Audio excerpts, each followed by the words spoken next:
자, 여러분, 봄이죠, 그죠? 제가 이런 거 사봤습니다. 오이. 꽃도 있어가지고 되게 싱싱해 보이고. 그 다음에 4월달에 우리가 뭘 먹어야 된다? 두릅. 두릅이 또 4월에 제철이기 때문에 이런 걸 먹어줘야죠. 예. 제철 음식보다 더 좋은 보약은 없다. 그리고 오늘 내가 먹는 음식이 내일의 나를 이룬다. 우리가 명심하고요. 그 다음에 이제 우리가 이렇게 몸을 키우지만은 이 정신을 키우는 거, 성숙시키는 게 중요하잖아요. 그 점에서 이게 되게 중요한데 학교를 우리가 가잖아요. 요즘은 이제 어린이집부터 애들이 시작을 하는데 거기는 보육이고요. 이른바 이제 유치원 만 5세부터 들어갈 수 있는 유치원은 이제 교육인데 아마 유보 통합해서 합쳐지는 게 더 이제 지금 분위기로 맞을 것 같은데 어쨌거나 우리가 이제 이 학교를 가서 교육을 받습니다. 도대체 학교란 무엇인가라는 생각을 해보게 되고요. 그 다음에 학력. 여러분 학력 중요하죠. 그죠? 다 서울대 가려고 지금 얼마나 애씁니까? 특히 의대. 자, 저희 동창회보 이렇게 있고 이게 이제 이렇게 배달이 되는 거고 이번엔 제 기사가 짧게 나갔기 때문에 이제 또 따로 하나도 받고 그랬는데요. 학교란 무엇인가, 학력이란 무엇인가, 또 하나는 학벌이라는 개념이 있습니다. 우리가 고학력이라든지 학력이 좋다, 학습 능력이 좋다라고 하면 좋은 걸로 생각을 해요. 근데 학벌, 이 돼버리면은 이건 이미 안 좋은 거예요. 분명히 학력은 좋은 거거든요. 학력이 높다, 좋다 하는 건 좋은 건데 학벌이 좋다, 학벌끼리 어쩌고 저쩌고 이렇게 되면 이건 이제 부정적인 말이 됩니다. 이게 뭔가 생각해 볼 수 있고 또 하나는 교양이라는 건데요. 교양. 학력이 높다고 해서 사람이 반드시 교양이 있는 건 아닐 거예요. 그 다음에 교양이 또 갖추어졌다고 해서 그 사람은 대학을 잘 나왔다든가 학위를 많이 받았다든가 또 그건 아닐 거예요. 반드시 일치하지 않을 거고 그 다음에 또 일치하는 건 아닐 거고 그 다음에 이동진의 비교적 최근 영상이었는데 교양하고 스펙을 비교를 하더라고요. 스펙을 쌓는 것과 교양을 쌓는 것. 동사는 똑같이 쌓다지만 근데 완전 다른 어쩌면 문제일 수 있는 스펙은 쌓기 쉽지만 교양은 정말 힘들거든요. 그 다음에 스펙은 우리가 빨리 확인이 되지만 교양은 확인이 되지 않는단 말이에요. 근데 어쨌거나 그 모든 거에 기저에 있는 건 결국 뭐다? 학교다. 일단은 자퇴를 하려고 해도 홈스쿨링을 하려고 해도 어쨌거나 학교가 있어야 돼요. 들어갔다 나오든지 애초에 들어가질 않고 뭐 어떻게 검정고시를 보든지 좌우당간 학교가 있어야 된단 말이에요. 학교란 무엇인가를 이제 생각을 하다가 제가 학교가 들어가 있는 문학을 이제 우리가 생각을 해볼 수가 있을 건데요. 우리가 어릴 때 이렇게 읽는 많은 소설 중에 각도가 잘 안 맞는데 성장 소설 하면은 제일 먼저 이제 떠오르는 게 이 헤르만 헤세인데 아마 학교에 관해서 제일 많이 쓴 거는 헤세일 거예요. 헤세. 보세요. 헤르만 헤세인데요. 다시 읽지는 않았어요. 여기 한스 기벤란트인가 하는 소년이 나오지 않나요? 근데 얘도 학교 다니다가 싫어서 때려치우고 그 다음에 수레바퀴 아래서 말고 또 뭐 있어요? 지와 사랑. 우리 어릴 때 읽은 거는 지와 사랑. 요즘은 이제 나르치스와 골드문트라고 번역을 하는데 거기도 보면 이제 학교를 다니다가 또 마음에 안 들어서 나오고 근데 헤르만 헤세는 뭐 집안이 그렇게 나쁘지가 않았으니까 자기가 학교 다니다가 나와도 엄마 아빠가 홈스쿨링 시켜줄 수 있는 거잖아요. 말하자면 저도 이제 주변에서 그런 이제 제 선배들이죠. 선배들의 아이들이 이제 그렇게 잘하는 걸 보는데 이제 엄마가 이거 프로그램 다 짜주고 그다음에 그 허준이 교수 같은 경우에도 마찬가지고 학원 보내고 뭐 그런 것들 그다음에 이제 과외 선생님 알아봐주고 이런데 보통의 사람들이라면 그걸 할 수 없기 때문에 사실 뭡니까? 엄마 아빠 해줄 수 없으니까 너는 그냥 학교 가서 배워라 이렇게 이제 하는데 다른 문화권보다도 독일어 문화권에 학교 관련 소설이 많은 것 같아요. 물론 이제 그 제임스 조이스의 젊은 예술가의 초상 이런 것도 떠올릴 수 있지만은 이걸 하나의 소장르로 보면은 독일어 문화권에 이런 게 진짜 많은 것 같은데 제가 이거 못 읽었습니다. 다 읽다 말았는데 네. 소년 테를레스의 혼란 요거는 로베르트 무질이 쓴 소설인데요. 무질의 그 특성 없는 남자 있잖아요. 지금 가려져 있는데 저 위쪽에 있습니다. 특성 없는 남자 말고 이거라도 좀 읽어보자 싶어서 했는데 이것도 다 못 읽었어요. 요만큼인데 여기도 보면 이제 주인공 그 테를레스가 학교로 기숙학교 같은 데 들어가면서 소설이 시작되거든요. 부모가 얘를 데려다 준단 말이에요. 근데 이 소년 테를레스의 혼란이라는 언어 조합 자체도 굉장히 독일 문화스러워요. 무지는 오스트리아 작가입니다. 어쨌거나 같은 언어권이고 뭐 비슷한 곳에 있잖아요. 근데 이것도 젊은 베르테르의 슬픔, 그러니까 고뇌하고 똑같잖아요. 언어 조합이. 그러니까 이런 것들을 이제 되게 독일 문학이 좋아하는데 교양 소설. 그 바즌이 이제 부르는 걸로 형성소설, 생성소설 이런 거죠. 빌딩스 로만. 근데 그거가 이제 이루어지는 가장 확실한 기관이 학교이기 때문에 이제 학교 소설이 많은 것 같고요. 자, 근데 이제 그 학교에서 학교를 다니면 당연히 학력이 생겨야 되는데 꼭 그런가 그 생각 해볼 수 있을 거고요. 교양이 꼭 갖춰지는가 우리가 살아가는데 필요한 혹은 우리가 갖고 싶어 하는 그런 게 갖춰지는가 이런 걸 이제 생각해 볼 수 있을 거란 말이에요. 그거와 관련해서 어제 여기까지 읽었나 봐. 연필이 꽂혀 있네. 그거와 관련해서 이제 이 로베르트 발저의 이제 소설인데요. 이거가 제목이 여러분 베냐멘타 하인 학교예요. 근데 베냐멘타 하인 학교인데 이 발저의 소설이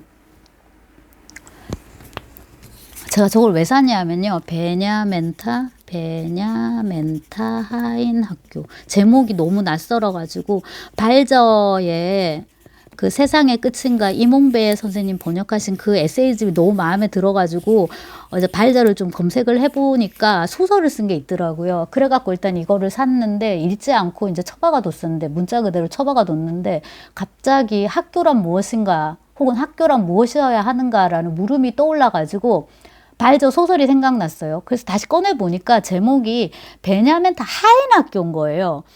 그 베냐멘타 보다 중요한 건 뭐다? 하인 학교인 거예요. 그래서 소설을 보니까는 여기에 이제 주인공 이름이 1인칭 소설입니다. 나는 어쩌고 저쩌고 이제 소설이 시작이 되는데요. 이 주인공 이름이 야콥 폰 군텐이에요. 야콥이에요.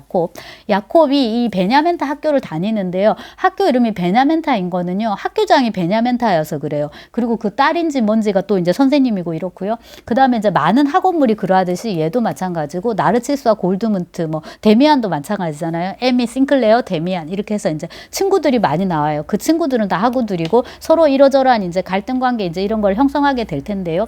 여기 이제 야콥도 그 학교를 다니고 있는데 이 베냐멘타 학교장, 학원장이 운영하는 이 학교의 특징은 뭐냐면 이게 하인 학교라는 거예요. 그럼 하인 양성 학교겠죠. 근데 다른 표현을 쓸 수도 있을 텐데 시종무관 학교? 예를 들자면. 근데 이제 이게 하인을 양성하는 하인 학교다라고 이제 직접적으로 나온단 말이에요. 근데 이 야콥이 학교를 들어가서 이제 공부를 하는데 하다 보니까 여기가 자기가 생각했던 거하고 다른 거예요. 그래서 교장 선생님한테 찾아가서 항의를 하는 거예요. 일종의 반란을 시도하는 거죠. 돈 내놓으세요. 내가 진짜 이 학비를 내고서 여기 학교를 다니는데 배울 게 없어요. 나가겠어요. 돈 내놓으세요.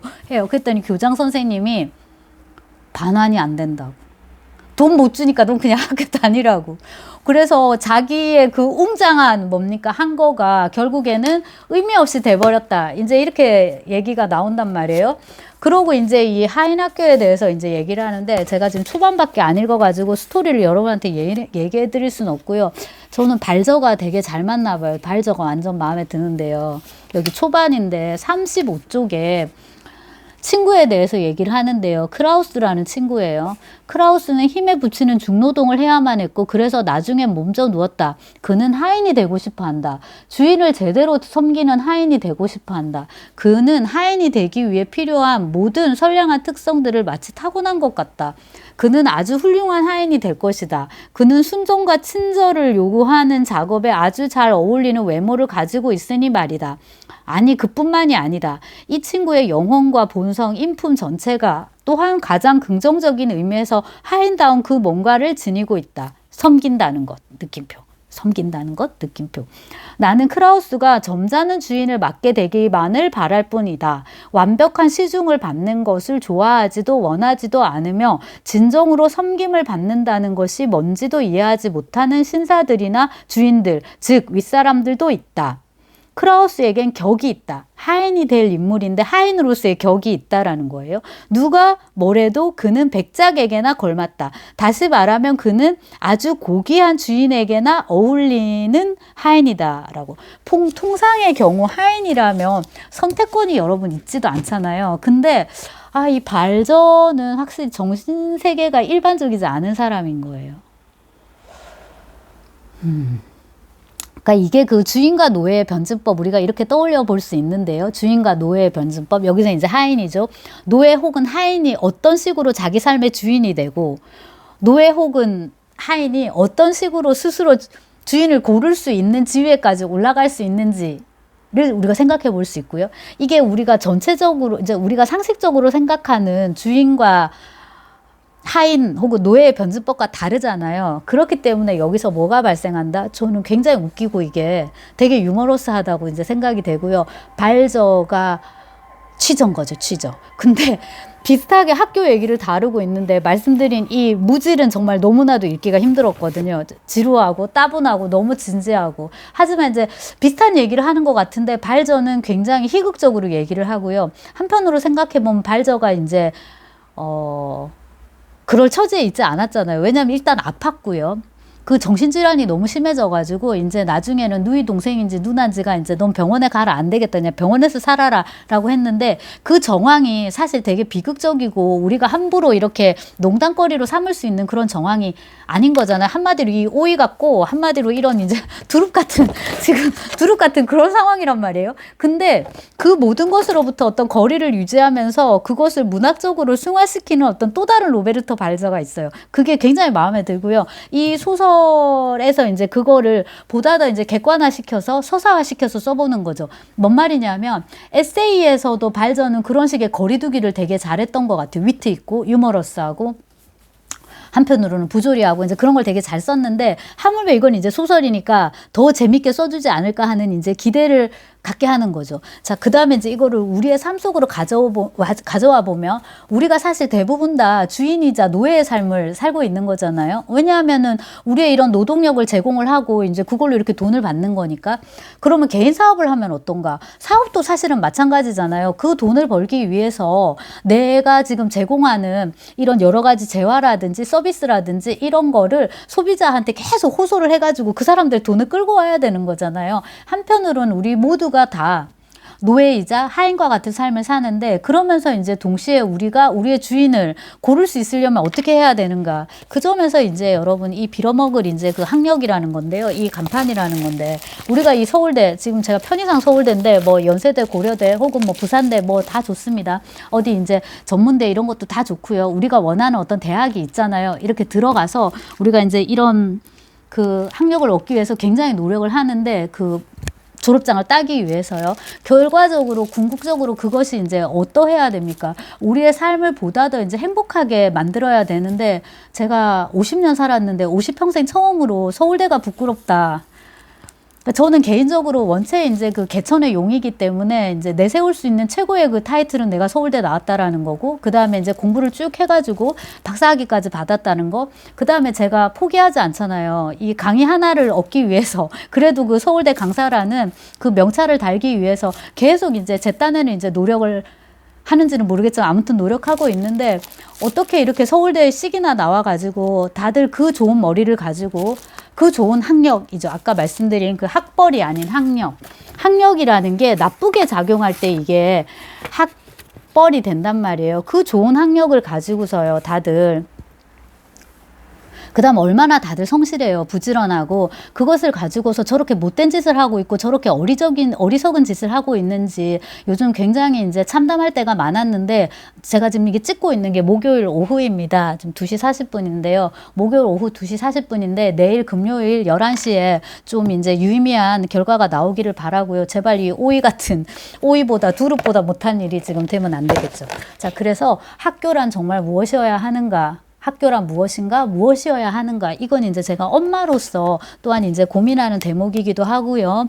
그리고 이제 전반적으로는 이게 문학 채널이니까 로베르트 발저의 이 베냐멘타 하인 학교 어떻게 이제 이야기가 될지 모르겠지만 주인이 아니라 도무지 이렇게 하인을 양성하는 학교라는 것은 또한 무엇인가? 그 다음에 하인이라는 거의 정체성은 또한 무엇인가? 여기 나오는 건 섬김이었는데요. 섬김이라는 건 또 무엇인가? 내가 나의 일 네, 뭐 창작이라든지 연구라든지 번역이라든지 강의라든지 나의 일을 함에 있어서 내가 어떤 사람을 섬긴다는 건 무엇인가? 예컨대 이제 오늘은 강의를 하고 왔으니까 학생들을 섬긴다는 건 무엇인가? 애들에게 러시아어를 좀 더 잘 가르치기 위해서 내가 어떻게 해야 되는가? 애들이 사실 주인인데 쟤들이 없으면 내가 돈 못 받는 거잖아요. 쟤들이 있어갖고 내가 이제 돈을 받는 건데 그런 것들에 대해서 이제 어떻게 좀 제가 더 잘 이제 고민을 해봐야 될 것 같고요.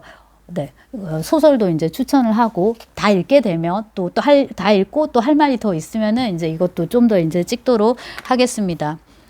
다시 앞으로 들어와가지고 4월 달엔 두릅을 이게 먹어야 되거든요. 자, 두릅하고 오이도 예뻐가지고 제가 하나 이제 찍어 봅니다.